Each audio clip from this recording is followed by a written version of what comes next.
Friends, honored guests, and there are a whole lot of distinguished people and diplomats here. So pardon me for commenting on a foreign affairs and strategy book, but I'm very happy to welcome you to this book discussion of Teardrop Diplomacy, Asanga Abeyagoonasekera. It is an additional pleasure that this book has received wide advance praise, which continues after publication. As to, of course, that it has such a distinguished gathering to discuss its important, very important assertions, and it pertains to the subcontinent and South Asia in particular, and our direct interests. The author states its major concerns in the introduction. Very, very briefly, he is given much more detail, but I will just mention 2 or 3 points.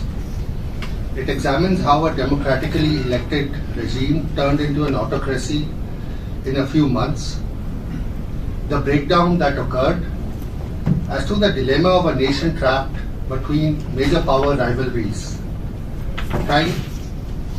a nation that is trying to evolve workable strategies to remain functional, so to say,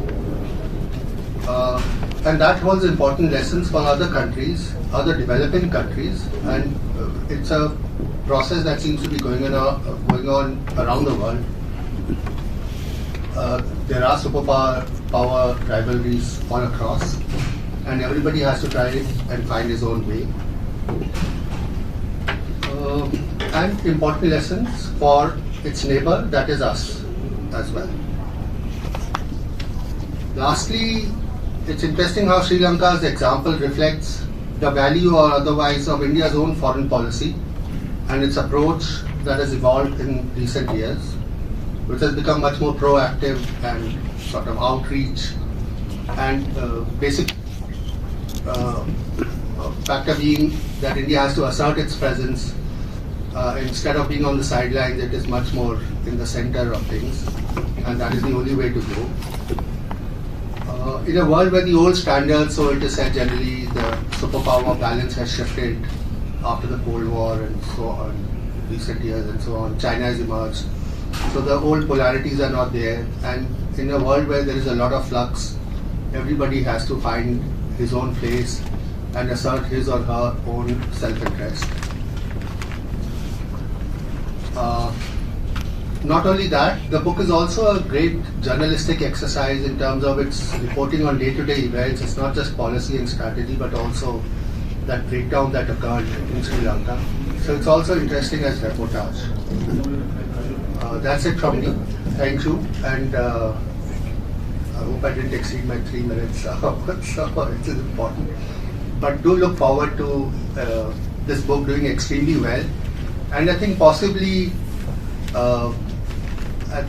we think Teardrop Diplomacy might be the new sort of also a buzz word in diplomacy. Certainly it seems to apply a lot given China's own policies and the way it is operating in Southeast Asia, South Asia, Africa, and so on. Thank you. Well, let me, first of all thank Bloomsbury and Asanga for asking me to moderate this book discussion. I've known Asanga since my days in Colombo from 2009 to 2013. He's a very serious, researcher, scholar, and therefore I'm not surprised that he has come up with this book, Teardrop Diplomacy, China's Sri Lanka Foray, which in fact goes well beyond what the title suggests. It's a very catchy title, no doubt about it, but Asanga is exploring not only China's foray into Sri Lanka, but so much else of its recent history, particularly from late 2019 until 2022. It looks into Sri Lanka's tilt towards China. Asanga calls it bandwagoning with China. What it means, what circumstances that gave rise to that move away from Sri Lanka's more balanced foreign policy posture. But then it goes beyond that, looks into Sri Lanka's domestic scene, its security and geopolitical challenges, and its foreign policy challenges. It was written over a period of time, so it's a collection of essays, but there is a common thread running through the book, and it provides not only insights into what has happened in Sri Lanka, why Sri Lanka has reached its present predicament, but it also offers several very sensible suggestions on what needs to be done looking ahead. As you know, Sri Lanka's political and economic crisis, and two were interlinked. Economic crisis gave rise to political crisis, has abated somewhat. There is greater political stability in Sri Lanka. Economy is also no longer in free fall, though in the current year, according to IMF projection, it will still contract by 3.1%. Inflation, which is running at more than 70% in August last year. Last month, it was assessed to be around 35%, bad enough, but much better than what was the situation a few months ago. As you know, in March, IMF approved extended fund facility loan of $3 billion on 20th March, which has also helped in stabilizing the economy. However, the point remains that root causes of what Asanga has repeatedly described in the book as dysfunctionality of Sri Lanka's political and economic systems have not gone away. It's important to understand that it has lessons for us also in India and for other countries of the region. Why Sri Lanka, despite its very impressive human development endowments and achievements, has faced an unprecedented economic and political crisis, a sort of perfect storm, which gathered within a very short period of time. As this book brings out, it's a complex amalgamation of acts of omission and commission, serious policy mistakes, greed and corruption, retreat from Sri Lanka's own democratic traditions, inability to advance the agenda of reconciliation and accountability in the post-Civil War period, failure to take on board legitimate aspirations of minority communities, as also circumstances well beyond the control of government of Sri Lanka, including the COVID pandemic and the Ukraine conflict. Now, I would like to make 3 key points here. One, since the title of the book is China's Sri Lanka Foray, I would like to mention that what is happening in Sri Lanka is not made in China economic and political crisis, but the Chinese share a good part of the blame, as the book brings out quite clearly in some detail.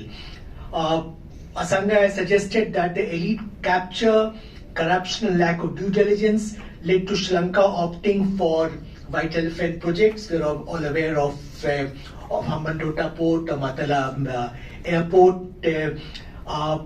We are aware of the fact that China accounted for nearly 20% and not 10%, as the number is often touted of its external debt portfolio, which was also characterized by opacity and often secured at commercial rates. Asanga mentioned the figure of 6% plus as a rate of interest for securing this loan. The book recalls that how China initially opposed taking recourse to IMF loan, which really aggravated Sri Lanka's economic crisis. It also goes in some detail on how a massive port city project was rushed through without proper scrutiny, how it was a flawed project with unsustainable tax holidays and extraterritorial jurisdiction, and how, contrary to claims made initially by promoters, Western Indian companies haven't shown much interest in investing in the project. Asanga has also tried to counter at some length this argument that Sri Lanka didn't fall into a debt trap linked to unsustainable loans from China for economically unviable projects with limited or no revenue stream. Actually, Matala Airport has nil revenue stream.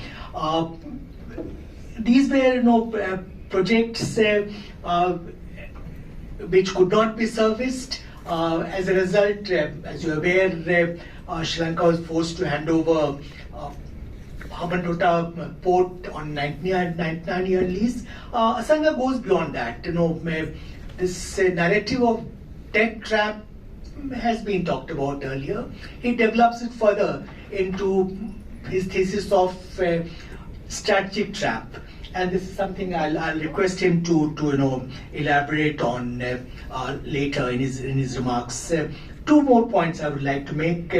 One, contrary to perceptions in some quarters, India's support to Sri Lanka, its readiness to step in as the first responder, goes well beyond the imperative of countering China.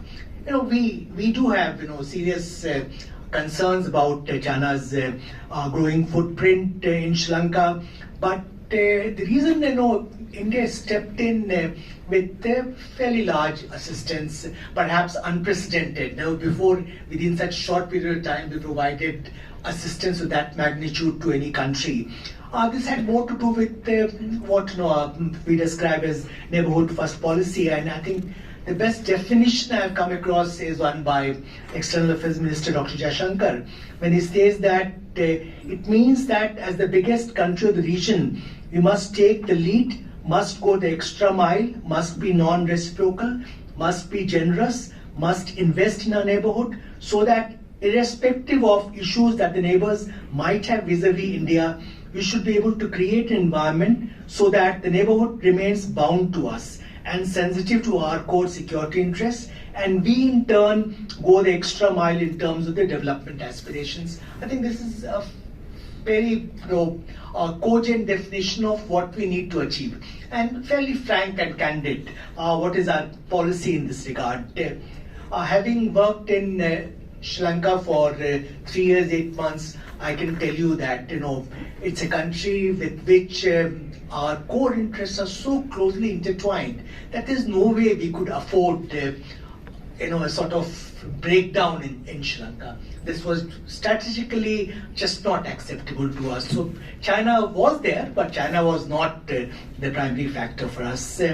Last point I would like to make is that as Sri Lanka is today, gradually emerging out of a serious political and economic crisis, I think there's need to pivot away from focusing on emergency economic management to a discourse on what should be Sri Lanka's longer term economic strategy. I have always argued that a strategy which is based on development of projects fueled by loans, whether raised domestically or externally, especially projects which are not economically viable, is not going to be helpful. And this contributed to Sri Lanka's economic vulnerability and kind of crisis it has been facing since 2020 in particular. So we need to move towards a new paradigm where Sri Lanka leverages its strategic location as a hub economy and more specifically its proximity to India. This is something President Ranil Wickremesinghe has repeatedly talked about. I recall my own conversations with him on many occasions in the past, that Sri Lanka, in order to emerge as a hub economy, must invest in connectivity, linkages with India, and likewise we should do the same. This can be in many areas, prioritizing restoration of traditional linkages to building new linkages bilaterally wherever possible, but trilaterally, plurilaterally, originally, if that gives Sri Lanka greater comfort. And this can be in many areas, ranging from power grid connectivity to resumption of mail boat through Talai oil tank farm project at Trincomalee, wind energy projects which will become viable only if there is interconnectivity of power grids. Sampur project, which was finalized even when I was there, but it was jettisoned subsequently. Private sector investment, enhanced civil aviation link. It's a long list which we have been talking about for a long time. I think time has arrived for us to start implementing these projects. This will require, a more proactive stance on part of India, greater generosity and non-reciprocity in our approach. But likewise, I think our Sri Lankan friends will also have to give up the habit of dragging their feet on India-linked projects, even though they bring obvious benefits with people in the economy. I'll stop there, and I'll now request the author, Mr. Asanga Abeyagoonasekera, who's Senior Fellow of Millennium Project and also our Technical Advisor to International Monetary Fund, to talk about the book. Over to you, Asanga. Thank you so much, Your Excellency. Thank you. I think my fellow panelists, Dr. Rajeswari Mohan, Smruti Pattanaik, and Rajeswari, thank you so much for taking your time and joining this panel. It's a great honor for me to have such distinguished panel chaired by Ambassador Ashok Kantha, who was, I knew him during my time when I was at the Lakshman Kadirgama Institute, the foreign policy think tank. And Ambassador was very keen to sort of establish the relationship. Even back then, it was a challenging time during Ambassador's tenure. The Rajapaksa's rule on many projects that he actually mentioned, a few of them. It's the same sort of challenges that I have captured during another Rajapaksa era, which was Gotabaya Rajapaksa, 2019 to 2022. And thank you. The book actually captures that particular time period only.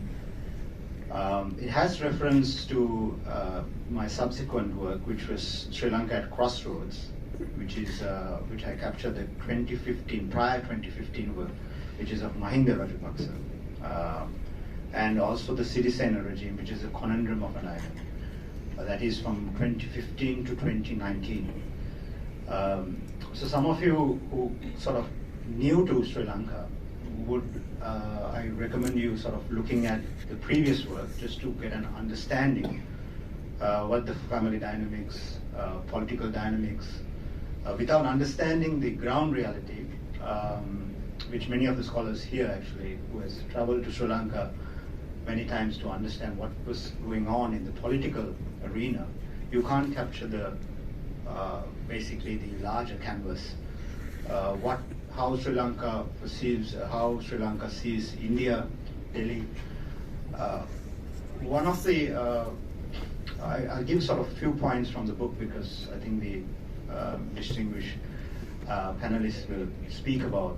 I'll sort of listen to what they have to say. Today in the newspaper, I saw the surveillance, Chinese surveillance tip, which has been captured by the news, that has gone closer to the military exercise between India and ASEAN. The surveillance ship that came to Sri Lanka, Yang Wang 5, to Hambantota port, we had sort of back-to-back, again sort of from China, to requesting to dock, basically come and dock. And then Delhi mentioning that, there is a sensitivity in bringing the surveillance ship to Hambantota. When I sort of look back, the ship has still not arrived to the port, but then when I sort of look back, what is Yangon 5 and where has Yangon 5 been before? Gone closer to the Australian shores, and there was sensitivity in many countries, and there is a serious issue because the ship is identified as a civilian ship, and civilian military sort of that hybridity is built to these visits. And at the end of the day, basically, Sri Lanka, Colombo could not deny China because of the pressure that Beijing has sort of created and exerted on the government, and we had to sort of welcome the Yangon 5 to Hambantota, and that created sort of, that's been captured in the book, and you can understand the amount of Chinese sphere of influence in islands such as Sri Lanka. And I have sort of compared with Solomon Islands, far away island. Now, 1 week ago in Washington, I'm based in Washington now, I met a politician from Solomon Islands, Daniel Saudani, and I asked him about what's going on in Solomon Islands, because I wrote a piece about Solomon Islands and Sri Lanka on Chinese influence. He said, this is what he exactly said, the Solomon Islands is no more of our control, and China has taken over. I said, what do you mean, who's been taken over? I mean, it's not in the, no, it's a very strategic project they did. They got into our logging industry. So please explain this. I did capture logging industry, but I did not go to that detail. So what Daniel said was, the logging industry is the main industry in the Solomon Islands. So they export large amounts of to China, and basically all the registrations and everything is handled by the politicians. So the license are given. All of the most of them have been captured by China, and they fund the political parties and sort of they're in the system. So this is exactly in the strategic trap what I have sort of captured, which the ambassador mentioned. The strategic trap happens in 3 areas, apart from the debt trap. Now, debt trap has been discussed, debunked by several, saying that Chinese loans are not so higher as equal to Japanese loans. But it is incorrect, because Japanese loans does not come on 6.2% interest rates. They are not opaque, they are transparent. The debunking what was sort of debt trap by certain even Western think tanks, saying that there is no debt trap, I don't agree, because they bring in even arguments saying that military ships can't come into Hambantota, so therefore there is no debt trap. There is no connection to what these people are sort of discussing, and none of them have seen the agreement, because the agreement is still confidential, and only the people in the government who served in the government has seen the agreement. And so one factor is that military ships can come into Hambantota, and Yangon 5 did come into Hambantota, as well as many others. So it's quite sad, because to see the issues of all these issues being captured prior to before it happened.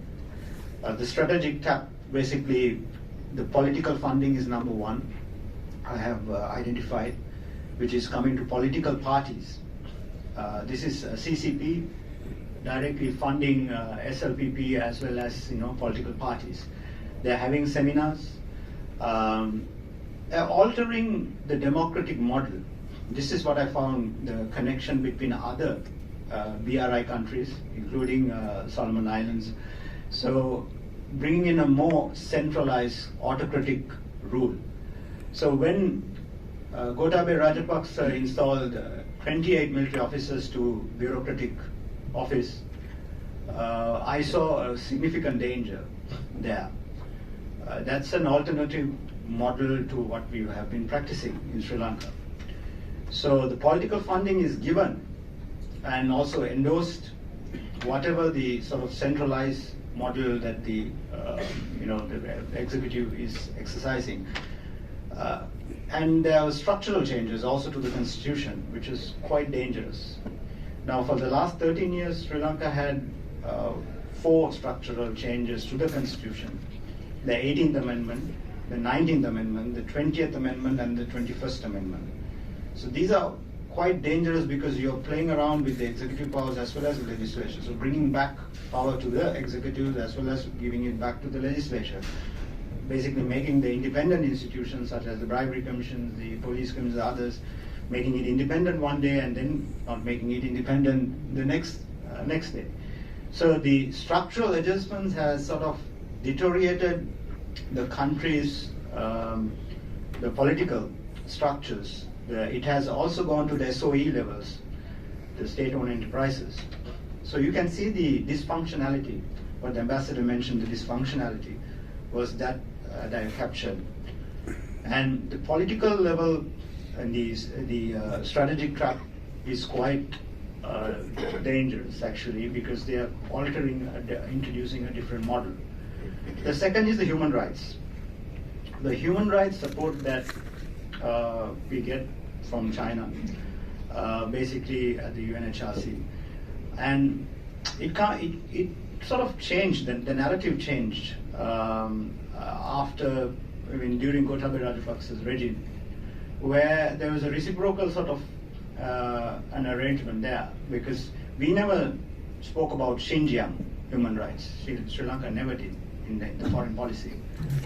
The foreign secretary, former foreign secretary, did speak about Xinjiang openly, and I've sort of quoted him that there is no human rights issues in Xinjiang, and we started defending the Chinese sort of human rights.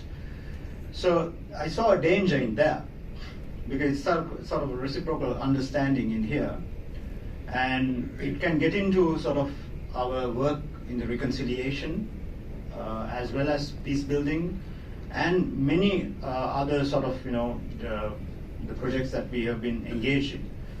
So that's the human rights part where China gets involved. And the third is the military and the security, which is another very sensitive area, which I have captured in my book. The Lotus Tower is one of the best examples. The surveillance, the Huawei operation, 80% of the network is run by Huawei. Now, there is a significant danger in having this. If you look at the recent article in Coco Islands, infrastructure, bringing infrastructure is one thing, but then having surveillance cameras to,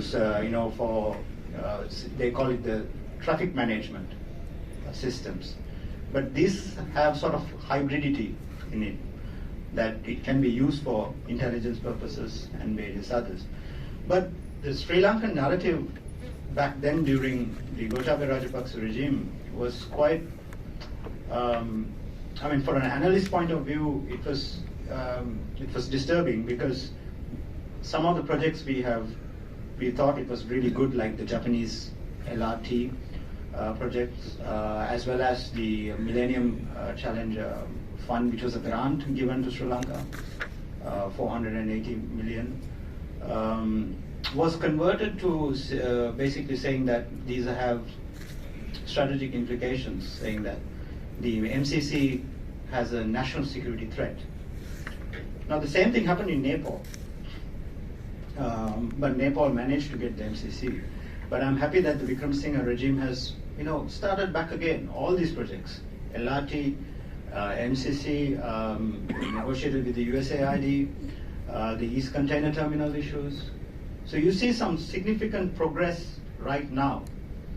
But there are many challenges that Sri Lanka is facing in terms of getting it sort of addressing the politicals, mainly the political reforms in the country.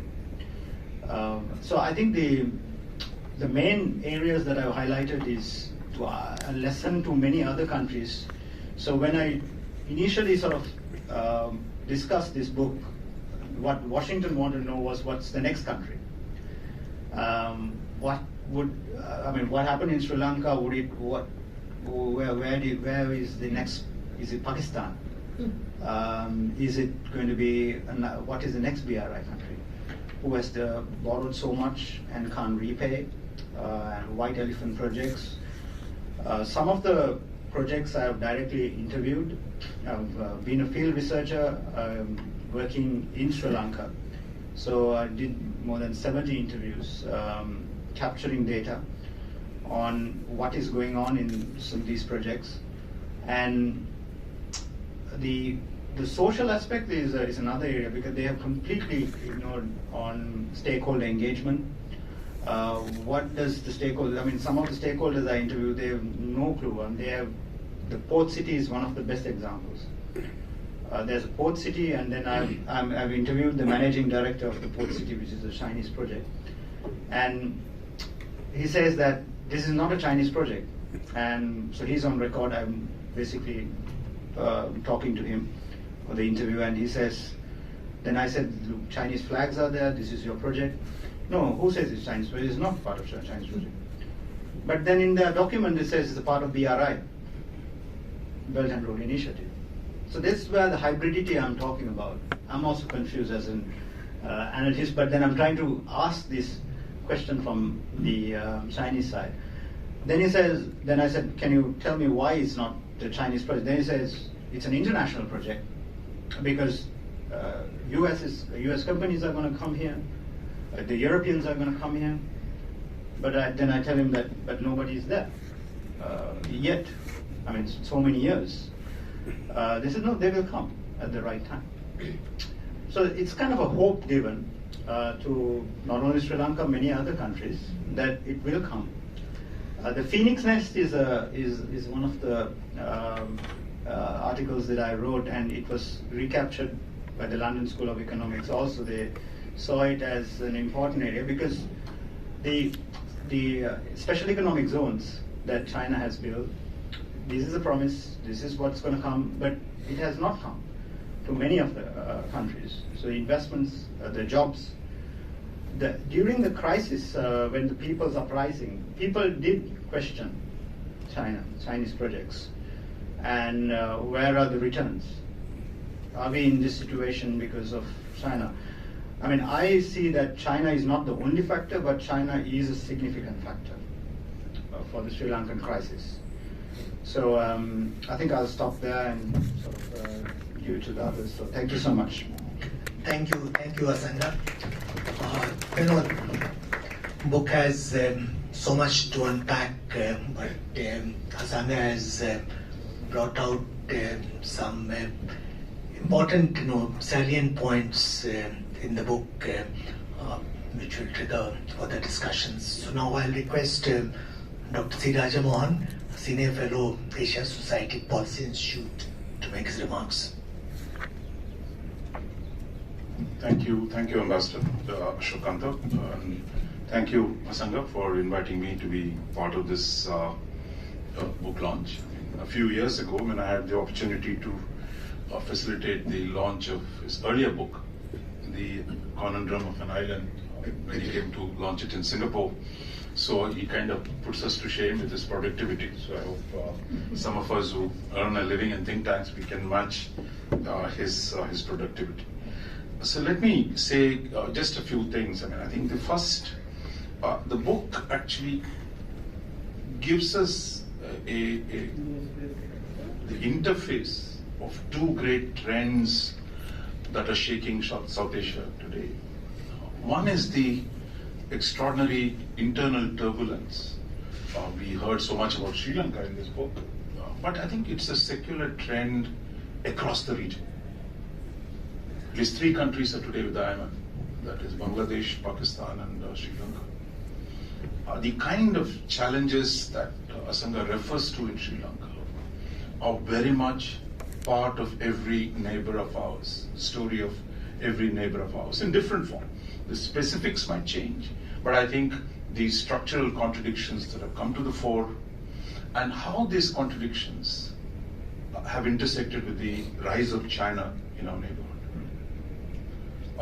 We've kind of struggled to come to terms with this, but I think there is what we can get out of this book also has deeper implications to understand the kind of turbulence that's going on around in the subcontinent and the emergence of a new great power and its ability to influence, to shape outcomes in this part of the world is now a reality.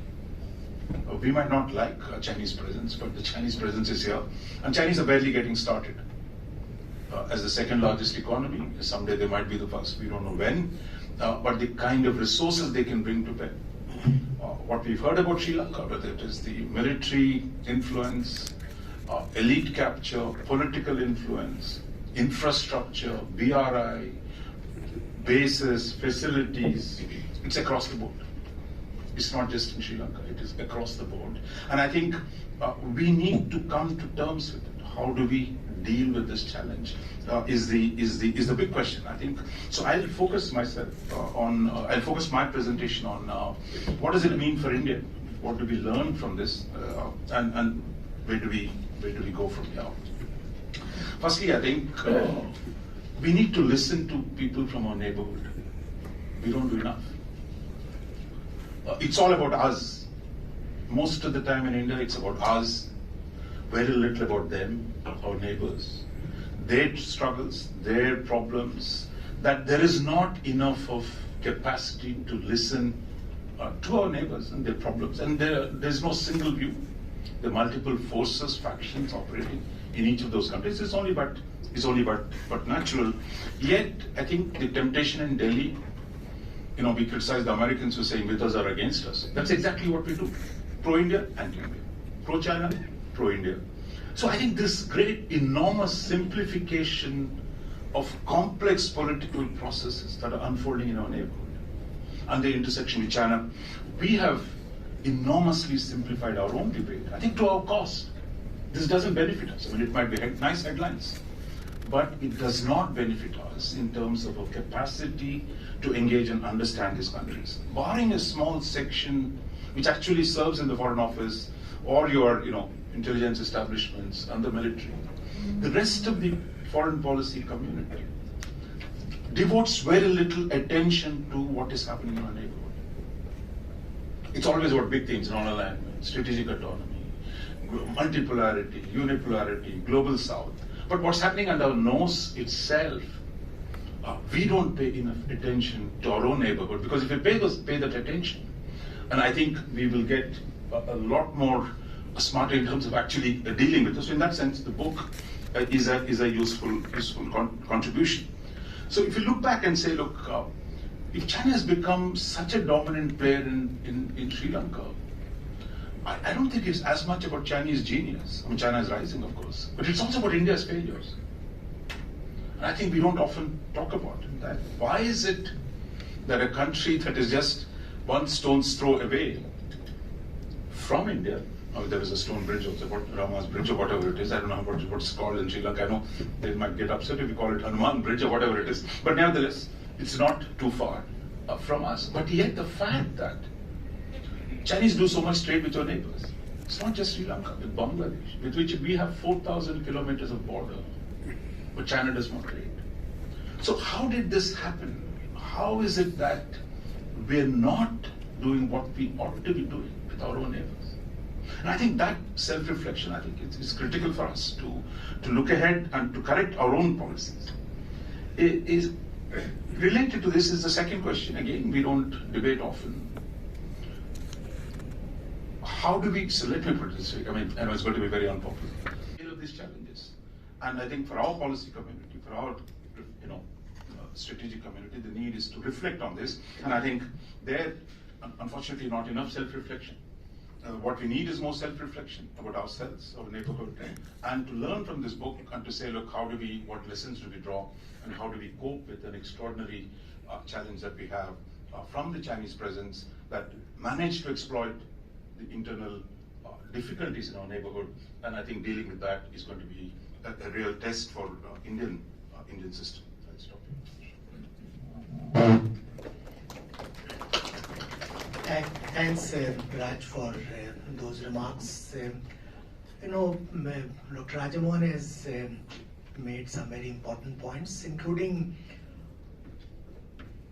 assessment that our assistance in the recent past in Sri Lanka is not going to fundamentally change the fact that China is well entrenched in Sri Lanka, and this is not something limited to Sri Lanka. This is a challenge we have to deal with in our shared periphery, both land and maritime.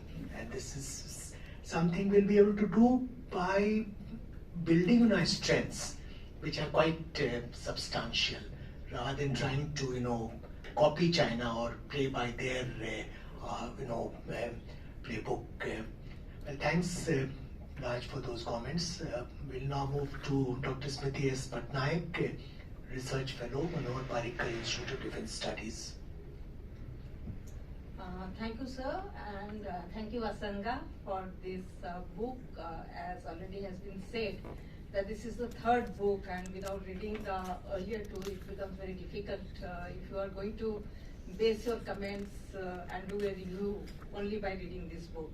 I think some of the points which he has brought out, which is very well documented otherwise, and also it's very much debated in South Asia, is the Chinese investment. And many times, there is a kind of reaction from India that whether India can match, and it's very clear that India cannot match the massive scale of the Chinese investment in the region. And probably one of the things which one has observed in the recent past is a kind of partnership which is emerging between India and Japan, and they are together doing some of the projects. The ECT is the Eastern Container Terminal is one of the examples. Of course, we saw how politically motivated protests took place. I remember speaking to Asanga, and Asanga told me since when the port workers have started speaking in strategic terms. And so, of course, that was very much, how China has managed to bank on the kind of narratives that has evolved over the period of time. And some of the points which Professor Raja Mohan also mentioned about India's omission and commission in the neighborhood, and how that has really gone against us, whether it is the instance of 1987, whether it is the instance of the training of the LTT at one point of time, which Sri Lankans keep on reminding India, and also at the same time, the question of this Tamil problem, which in fact I think was one way post UNHRC, the first one where India and China both voted in favor of Sri Lanka in the first UNHRC. In the second UNHRC, that changed. And that changed because certain promises were made by Sri Lanka to India that they're going to implement, either they go beyond 13th Amendment, or they have a kind of domestic kind of policy where they take care of this growing Tamil aspiration at the end of the war. Probably one way of China at that point of time was announcing the BRI. The Rajapaksa regime was in power, had entrenched himself as a war hero, especially post 2009, the kind of narrative that went to build the political persona of Rajapaksa was very, very tremendous, and the kind of respect he generated, because domestically it was seen that he was the only person who managed to bring an end to the war. There was no, I think, reference to the Sri Lankan army, which played a role. There was conflict between, the domestic conflict between both the former army commander Fonseca and Rajapaksa. At that point of time, I think China came as a great help at that point when Sri Lanka wanted to restructure its economy to bring back, it was a war economy which was not performing very well at that point of time. So therefore, investments were required. So obviously the Chinese had the money, they were very much willing to invest in Sri Lanka, and the political regime took completely advantage of that. So on the one hand, economically you are trying to develop, so obviously you are selling to your political constituency that China is a development partner. On the other hand, you are also dealing with India.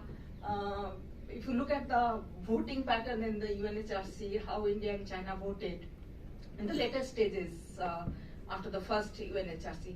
That also showed a kind of difference, how the political parties, especially the SLFP, played a kind of role during the Rajapaksa era. So without understanding, for any investment you need an enabling environment in any country. It's not that India is not interested in investing in Sri Lanka, but many times we also have seen this investment is not welcome. And ECT is one of the examples, the Sampur, which kept on getting postponed in spite of the Matala airport not doing well economically. India's proposal to purchase, I really do not know why you want to purchase the so-called MTS airport, but whatever, if India wanted to purchase, even that did not come because it was done, the argument was no national asset can be handed over to foreign entities. And the interesting part is when ECT was not given to India and Japan developed, because the Sri Lanka Port Authority at that point of time took a position saying that this has to be indigenously developed, but after a few days the same thing was given to China. So obviously, as Asanga at that point of time was mentioning, that the port authority, the port workers have started speaking in strategic terms, should tell you how the protests are being organized in a particular country. Well, we also have seen the so-called the narrative that China is non-interfering, is a benign neighbor kind of narrative, which one sees everywhere in Southeast Asia. It's not confined to Sri Lanka, but that particular kind of narrative, one saw how that is also, the China, of course, will come up and give statement when its vital interest is at stake. For example, the 2016 election campaign, many of the auto rickshaws in Sri Lanka carried a kind of poster which very clearly said that how the Chinese investment has created jobs, how many jobs they have created, what is the kind of employment opportunity they have brought into Sri Lanka, the kind of economic development that is coming to Sri Lanka. So in a sense, you're directly not saying that, vote for Rajapaksa. So of course, Rajapaksa brought the Sri Lanka, saying that how does India protect its interests? Do we need to contest China in each and every sphere? Since we cannot, and it's not possible because Sri Lanka is an independent country and they can have relationship with whichever country they want. So therefore, it will be better to draw a kind of red line. What are the red lines where India will react? Probably two red lines was the submarine docking. The other one was the spy ship, which is supposed to be monitoring the test of missiles and all. So therefore, can we draw a kind of red line? There is a lot of potential, but I think I agree with Professor Raja Mohan when he said this potential is a kind of thing where we really know that we have the potential, but we are very, very complacent in a sense because we are next door neighbor. They're much closer to your border. So especially you keep on thinking that, where can the neighbors go? Because India is so central to each of the countries in terms of the ethnic linkages you have, in terms of the border you share. So that complacency of having an advantage, whether it is the historical linkages or the linguistic linkages, is something probably has not made India to look at the neighbors much more seriously. I think we need to transit from a very security-centric view of our neighbors to a much more economic and cultural-centric view. So unless and until you make that kind of transition, it becomes extremely difficult to deal with Chinese presence, which can affect our security. Chinese will be there, China will be present, but we should see to that that particular presence doesn't affect our security. So therefore, port city development, and in the middle of the pandemic, again, how China managed to persuade the Sri Lankan leadership and the Rajapaksa regime to without any protest, take through the kind of the Sri Lanka Colombo port deal without any problem. And that again talks to you about Sri Lanka Asanga rights again, about the Chinese handling with an agency side payment to maneuver some of the projects in its favor. But again, this is not merely about the fertilizer episode or the Colombo port episode. It is a sign of how Sri Lanka has become the victim of the its heavy dependency on Chinese loans and other sort of dependencies that have come about over the years. And all of this have, of course, impacted on the domestic political scene. The China tilt despite the rhetoric of a balanced approach, a strategic autonomy, non-alignment approach, of course, they were much more pro-China, and that brought the Rajapaksas to power over the last several years. But how the establishment managed to create a fear psychosis amongst the public over the US project, for instance, the MCC was talked about, by saying that it is a threat to sovereignty, whereas they did not have a problem clearing the Chinese port city project in a very short frame of time without any debates and so on and so forth. But the debt trap diplomacy that China executed in Sri Lanka is not going to be in Sri Lanka alone. And again, Solomon Islands was talked about by Asanga. But I think there are many other countries, like others were asking Asanga, which is the next country that is going to go down this path in a sense. There are, of course, now efforts to resolve the current debt difficulties of middle-income economies. In fact, in last month, France, India, and Japan unveiled sort of a common platform for talks in this particular regard to coordinate with on the restructuring of Sri Lanka's debt and so on and so forth. It's not very clear. China has been invited to this meeting. Whether China is going to be part of the talks or not, join the talks or not, it's not very clear. But I think some of the key questions, again, I completely agree with the Dr. Raja Mohan. The key question to ask is, how did this all come to be the case in a sense? I think it comes to the final phase of the LTTE war, when China's support became all too critical for Sri Lanka. The kind of pressure that the Western countries were putting on Sri Lanka because of the military heavy-handedness, the human rights approach, democracy, and a whole lot of issues. And in that context, China extended all kinds of support to Sri Lanka, and China being one of the UN Security Council members, that was a critical support that the Rajapaksas appreciated that point of time. And that, I think, opened up the new phase in the China-Sri Lanka relationship in a big way, and whether it is in terms of China welcoming, Sri Lanka welcoming China for the BRI projects, or even other kind of influences, I think that was the kind of opening. But I think at this point of time, anyway, those are all past, but I think some of the key questions that we need to ask is, how is Sri Lanka going to manage India and China? Again, I think the points made by the previous panelists. We can't compete with China one for one, but what are the kind of, how is there a sort of deliberate strategy or an opportunity that would determine what Sri Lanka does in terms of managing India and China? Question also is, what should India do? From a Sri Lankan perspective, what is that India can do better? Because I think we have failed several times in the past, so it is important to understand from a Sri Lankan perspective, what is that India can do in terms of meeting their requirements, so on. Finally, I think the final question is, do you see an improvement in the Indian approach to handling of Sri Lanka, especially the last year's crisis, and handling of Sri Lanka, but also other Indian neighbors? Are we slightly getting better precisely because of the China competition? Have we learned some of the lessons, and are we doing better in managing in handling Sri Lanka better, and so on and so forth? So let me stop there, and thank you, Asanga.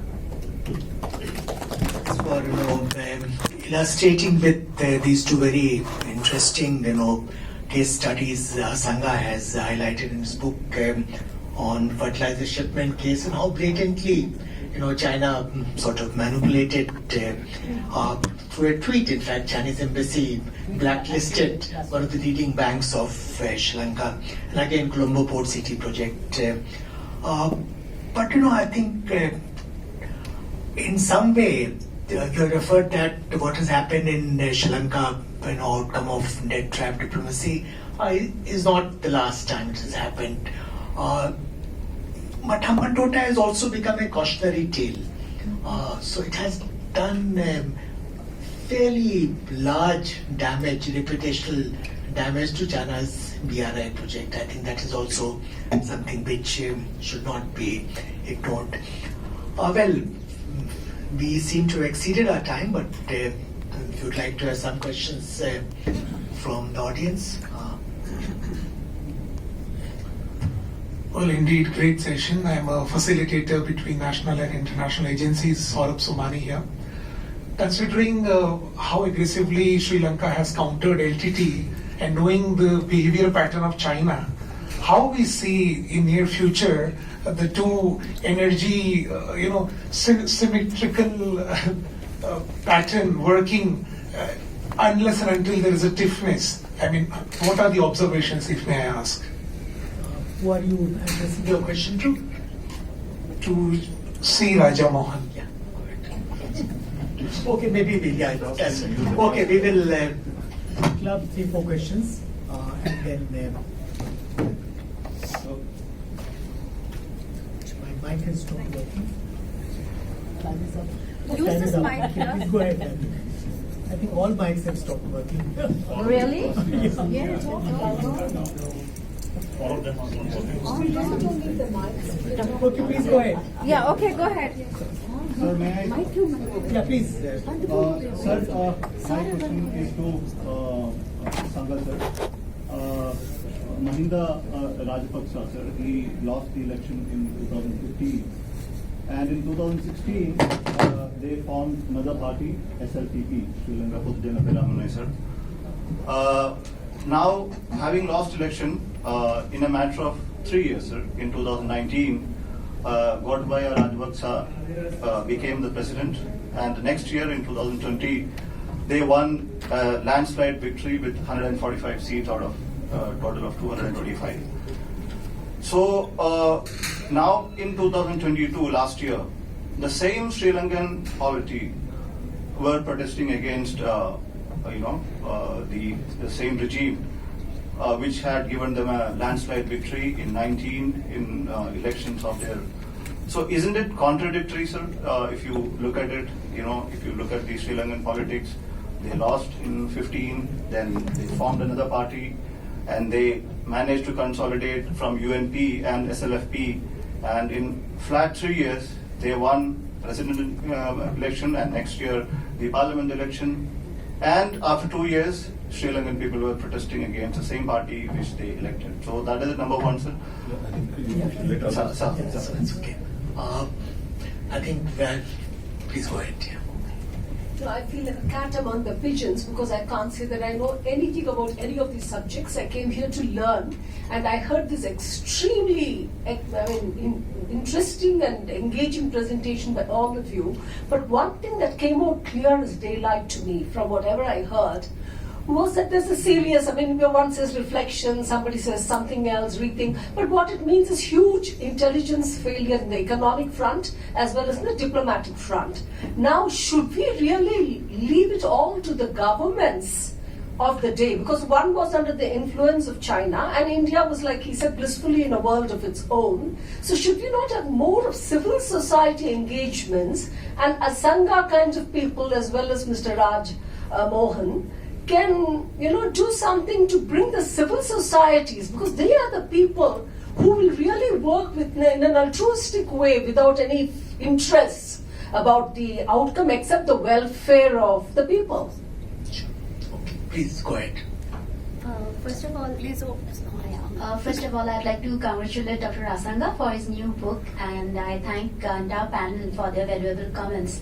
Now, I completely agree with this point that India needs to self-reflect, and India has failed in many counts in Sri Lanka. But just to, clear my own thought and just to provoke some. China has done many things, and like India, they haven't probably intervened in domestic affairs, or they haven't done like many things that what India has done to offend Sri Lanka. But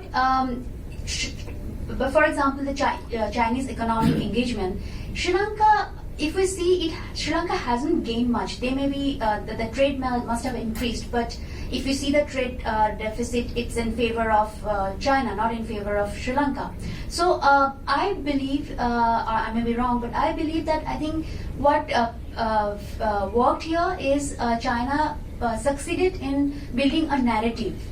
So, and where India probably has failed. So since sir, you are present here and other experts are here, so I'd just like to ask, has India ever tried to have some kind of that narrative building exercise? Has it been done ever seriously in Sri Lanka? That's my question. We'll take one more question. Yeah, please go ahead. Hello, thank you for the enlightening discussion. So my question is generally for everybody here, if it can start a discussion of sorts. But within my reading of foreign policy studies and strategic analysis, there seems to be a gap in discussing India's kind of momentum within a liberal democracy kind of a space. Because since the waning of liberal democracy as you know, a USP, even though I don't quite like the term, where the US kind of has started receding and has started moving away from its global preponderance, there is a space which I believe India can occupy, where it's not ideologically maximalist like the US was, it's not nearly as action-oriented as the US was, but this movement away from any discussion on that front, where you know, a genuine institutional building effort can be taken, seems to be quite incorrect, and somewhere India can definitely build on, because that's something China doesn't offer.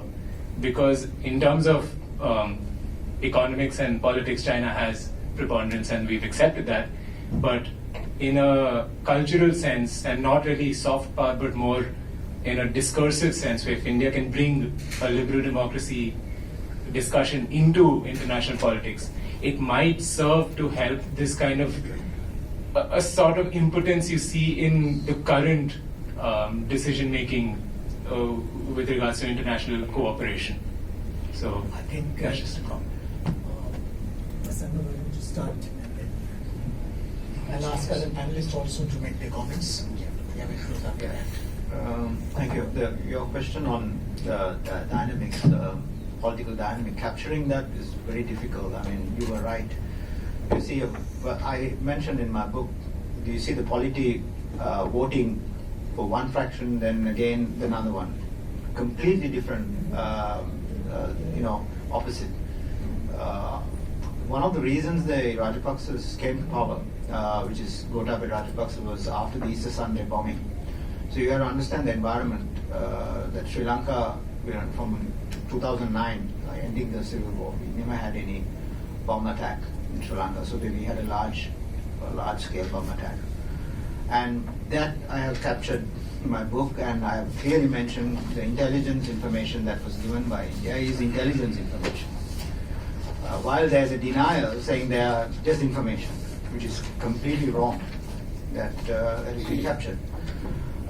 So the dynamism is very difficult to capture. What happens this month would be different to what's going to happen next month. The reason is, I'll tell you the reason. The best example I can give you is 1 week before, week ago, there was another book, and when I saw it, I quickly, because there was another academic book a few months ago, I read that. It has, from the press conference as well as what the member of parliament has written, is completely utter, disinformation, I would say. And what the book basically says is the crisis was created by India and the US, and in Sri Lanka the people's uprising was facilitated and supported by these two countries, and then there's a Western agenda. It's a very dangerous book, so it is out there. A week ago they launched it, and now see such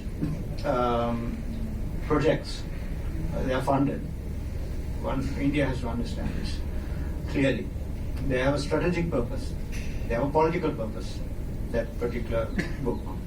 So it is to propagate the ultranationalists, ultranational viewpoint, and to bring back the Rajapaksas again.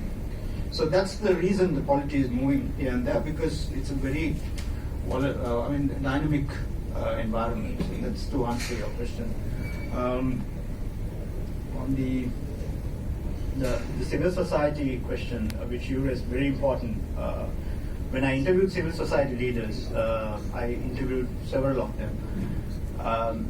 They are basically, freedom was suppressed during Gotabaya Rajapaksa's time. Very sad. But they were all on record. They were fearless. They mentioned about the significant abuses that's going on, the human rights issues, and also the difficulty to operate in that environment he created. So I think the civil society, there is a role, and there has to play a role, a huge role here, not only the governments. So I completely agree with you, as well as there is a role that we have to play. And I believe the present leader, Ranil Wickremesinghe, has sort of revisited and sort of given the freedom back again, so which is good. But there are a few undercurrents, which is the Terrorism Act, which has been discussed now, and why do we need another Terrorism Act when we have a Terrorism Act with more? So those are issues. I think the civil society is strong, then these agreements can be discussed. I mean, at think tank levels, the Hambantota agreement was signed on a Sunday. Now the minister who signed is in Washington DC. I met his ambassador, our Sri Lankan ambassador. So when I met him, I asked him, can you tell me what really happened in China? So when he went to China, now the common understanding is that there will, now the debt trap, debunking, people has written, there were a lot of negotiations and China came to an understanding. So when I asked the person who signed, the ambassador, he said there was no negotiations. We were given only one option. Leave it for 99 years. And then that's it. And there was a photo shoot after that. So there was no negotiations. So this is the thing that needs to be captured and told. Because why should we be afraid of discussing this? Because India has been our closest neighbor. We worked together in many, when the people were hungry in Sri Lanka, they couldn't have the 3 meals. And it was the India who came for the rescue. The first country. 4 billion has been given. All this has been sort of, but then you have the ultra-nationalists coming up with these new books for, to achieve their purposes. So they are the same group who's against the 13th Amendment, the devolution of power. So the civil society role is very important. I think I'll stop there. So Raja. Raji and then Smruti and then finally Raja. No, I just want to end with this short comment. One is, I think that Sri Lanka also, you're talking about taking from where you left off.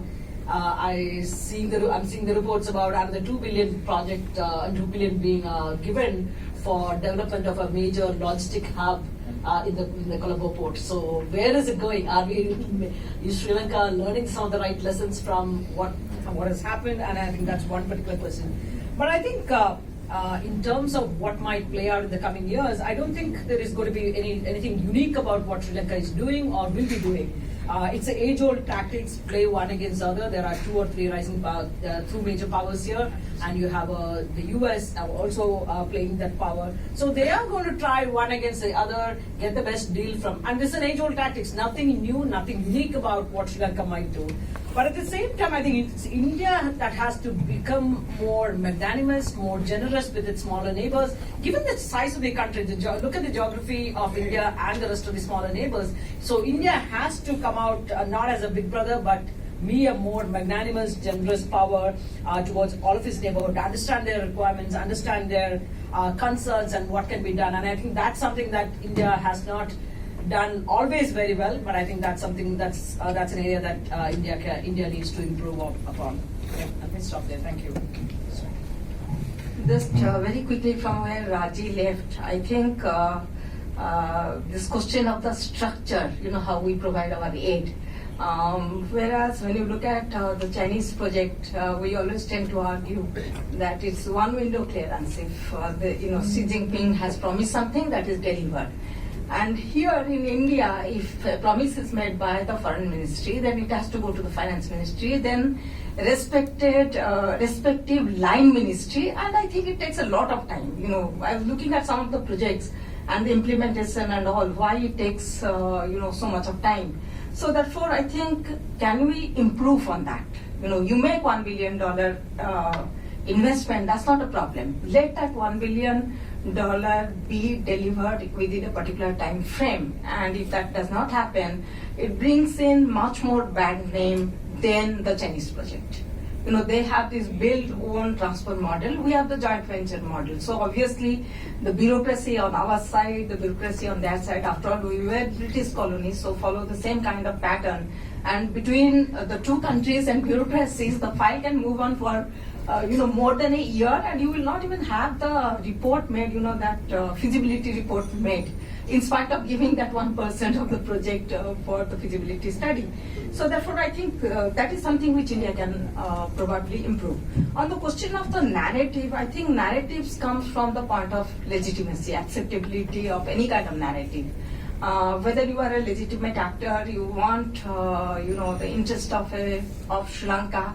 So it is always seen that China has Sri Lanka's interest in mind. Of course, things now have changed. That particular narrative has completely changed. But at one point of time, it was seen like that. Or the help where Sri Lanka could not sign a defense agreement with India when they were pressing so much. We could not sign because of the Tamil Nadu's protest.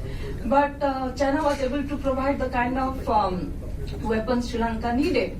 And the help which India provided, which was very crucial in ending the war, is the intelligence input, which was supposed to be non-lethal. I really do not know that many of the common people will not understand what non-lethal support India provided. People like us, we have to see what is this non-lethal business.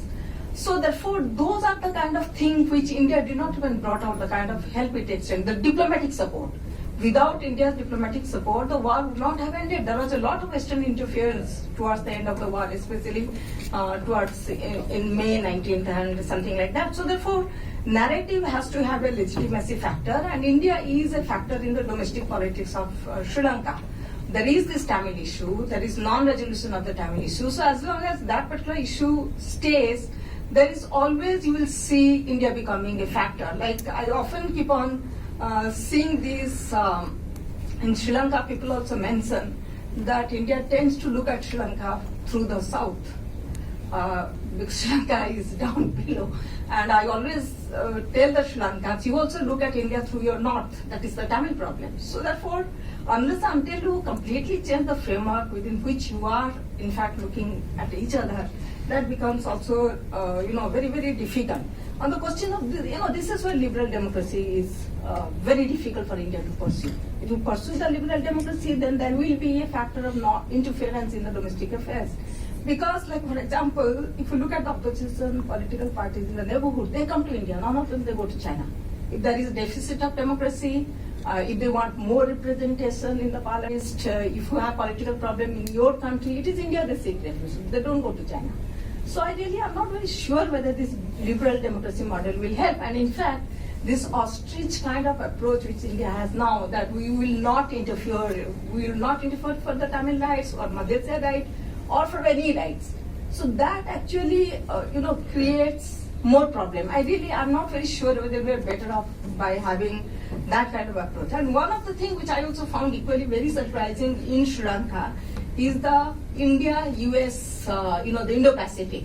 Many people had objection that why is it against China? When you were there in the BCIS meeting which you had, the kind of questions which the Sri Lankan asked us about the Indo-Pacific, whether it is against China, I found it very surprising. It should come whether it is, how does it affect India's Sri Lanka's security, rather than how it impacts on China's security. Is the Sri Lankans asking the Indians? I found that very, very difficult to understand. Can I speak just a small little? We are really running out of time. So just a small little word. We had our first Indian Ocean Conference in Colombo in 2010, and there was this professor who we made the president. Now I'm the co-founder of it. And so I told her when this trouble was going on, I said, Sunetra, why don't you come and visit us in India and spend 15 or 10 days till this is ordered over? You know what she said? She said, while my students and the whole Sri Lankans are out on the streets, I cannot come running away to India. This was the spirit which I loved. And I think this is the civil spirit that has been built up in Sri Lanka and is happening in Israel. It's happening it's happened in other places also. And hats off to it. Iran, the women came out on the streets. So as this lady said, see, the civil society is playing a big role, more than the political role. Thank you. Thank you, Raj. Yeah, okay. No, I think, look, I just agree with Smruti on the liberal democracy. Part of your problem with Sri Lanka is your liberal democracy. You won't tell them federalism is a great idea. They think it's a lousy idea. It is a similar nationalist think it's a lousy idea. You tell the Nepalese, do something for the Madhesi rights. It's an ideally right federal solution from your perspective, not from their perspective. So I think the tension is, look, the idea that you can promote liberalism in the neighborhood is actually more complex. It's nice, easy to do it far away when you're not directly involved than in your neighborhood, because you deal with whoever is in power in there. The Burmese dictatorship, you deal with them. Americans can preach democracy to Burma, but you say, look, Chinese are coming in, I have stakes here, my Northeast is linked to them, so I can't just push democracy there. So I think, look, that is part of the problem. The effort you made in Sri Lanka, what you thought was a good idea, was fundamentally today could not work. And much of the problems we face today are a backlash between this inflamed Sinhala nationalism versus what India frames the issues as. I don't think we are downplaying. Every time a foreign minister goes there, he still raises the Tamil issue. So the problem is this, that as long as Sri Lankans don't fix the problem themselves of an internal settlement, we're going to be dragged into it. And the effort in the last few years has been to temper it, to manage it, to not to let it overwhelm the larger effort to reach out to the Sinhalas, which, whether through Buddhism or whether through economic relations, etc., you tried, but there are limitations to how much you can do that. Second, about narrative. Every morning, Indian ships invade Sri Lanka's waters. It doesn't even make news in Delhi. So they pick up one ship, one Tamil ship, the shippers from Tamil Nadu, phone call from Chennai to Delhi, get them released. So look, I think if you don't fix the fisherman's problem, there's no way you can construct a narrative, because every time this happens, it only reinforces the problem of Indian hegemony, or as perceived Indian hegemony. So therefore, I think, how do you redress that there are real problems on the ground, that solving those problems, without solving those problems, you can't construct a narrative. So this takes me back again, I think, to the whole question of, why does China get preference? Because they're balancing with China against you. Why is it so shocking? That it's not the merits of your case. Because you're suspect, that's the reason why Chinese are not suspect. The sovereignty arguments are only deployed vis-a-vis India, but not vis-a-vis China. Because for them, China is about balancing India. So that is the reason why the politicization of projects takes place. And you're not going to get projects, but Chinese will get projects. So where is the solution for all this? I think it's going to take one hell of a long time. But strategic patience, as they say, keep engaging, reach out to all the sections of society, find ways to develop, I think, which is what we are doing today. Try and do economic good, but don't expect immediate rewards. Try and see whether you can bring in new projects. Try and work with the Japanese, try and work with the Americans, to see whether you can bring in some kind of change in the equations. Because ultimately, how do you reduce the incentive for Sri Lanka or all our neighbors to balance against India? That is the principal question. That to show that, look, we are all in the same boat, that India can support your rise without demonstrating that. And I think this is going to take, it's not an easy thing to say, but not easy thing to implement. And I think that is the challenge. So I would say patience, continuous hard work is the only way to overcome the Chinese presence. I think whatever mistakes we made, they're here now. And it's not going to be easy to dislodge them. So I think it demands real hard work, real sophisticated effort at reordering our relationships with our neighbors. Well, let me conclude by thanking the author, Asanga, and the three panelists for a very rich discussion we had this afternoon or early evening. Asanga's book, has contributed very significantly to the ongoing discourse on China's role in our neighborhood, more specifically in Sri Lanka, and also, why Sri Lanka got into kind of predicament it found itself in last year. Many of the colleagues here have talked about the failure of India's policy vis-a-vis Sri Lanka. It's important to bear in mind a couple of facts there. The one, I think, very important point made by Dr. Raja Mohan, that given India's asymmetric attributes vis-a-vis its neighbors, and sometimes given kind of synergies we have with our neighbors, our desire to counterbalance India is very strong in our neighborhood, which we have to. We always factor in. That's why we talk about policy of non-reciprocity, generosity. I read out a long extract from Dr. Jayashankar's remarks on the subject, but it's more than that. A polite term is elite capture. I will not. I have seen it on the ground. I'm aware of why certain projects are given to certain country and denied not only to India. Asanga has given, in fact, examples of MCC, of light rapid railway, of Eastern Continent Terminal, and here countries involved, not just India, USA, Japan. These are fairly influential countries. They were denied. Whereas without any due diligence, without even bothering, Asanga gave example of handing over of Hambantota port terminal to China on 99-year lease, and how it was done in a completely cavalier fashion. Just need to look at the cabinet note on the subject, which was made public, in fact, why Sri Lanka had to do that.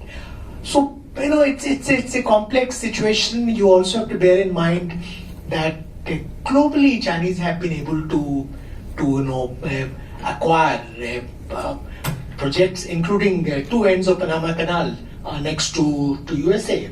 So we are looking at a challenge which is not South Asian challenge. It's a much bigger challenge we have to bear in mind. But in conclusion, I think one consensus which seemed to emerge from this panel discussion is that it's not in our interest to sort of ape the Chinese or just follow their playbook, because their endowments, their resources are of a different order.